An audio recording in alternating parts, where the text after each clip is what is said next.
Annyeonghaseyo, this is Gmec TV at samahan nyo na naman ako nasagutan itong EPS topic, sample exam number 704. Tara guys, samahan nyo na ako. Basahin na natin to guys. Sabi rito ay 이 사람이 도착한 곳은 어디입니까? In English guys is where did this person arrive? Where did this person arrive? Yun ang sabi dito guys. 바사인 나tin yung paragraph. 저는 지금 현재 위치 있습니다. yan. 여기서 똑바로 걸어가다가 사거리에서 오른쪽으로 갔습니다. 그리고 아파트 앞에서 횡단보도를 건넜습니다. yan. In English guys is I am at the current location. I went straight from here and then turned right at an intersection. After that, I crossed a crosswalk in a front of apartment building.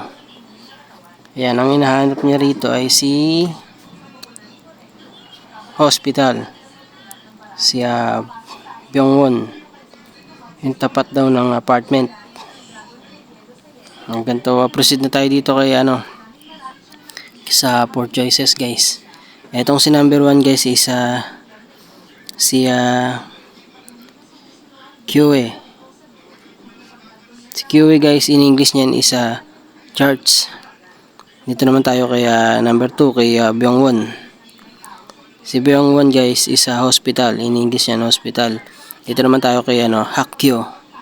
Si Hakyo guys is school. Si number 4 naman is si Uchikok. In English niyan guys is post office. Sa palagay nyo guys, anong tamang sagot dito sa number 704? Ito yung mga pagpipilian guys. Si Hakyo, si QA, si Byungwon, si Uchikok, si Apatu, si Hyunchiwichi. Yan.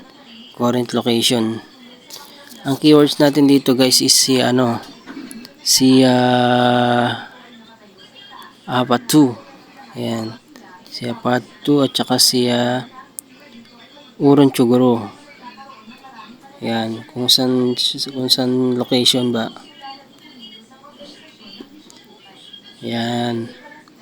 Ang tamang sagot dito guys is number 2.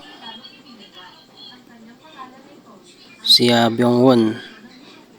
Katapat niya si apartment. Yan. Ito yung hinahanap kung sino yung katapat ni Byungwon. Ang keywords is si Apatu. Apartment. Apartment building. Ayan. Kaya naman din mabilis sagutan to guys kasi nga dito rin sa sa halos magkakadikit lang kasi yung pwede mong i-keyword sa kanila. Ito, si Uronchuguro. Matik yan. Kanan yan. O, di pupunta ka ng kanan. Anong katapat ni Byungwon? Diba si Apatu?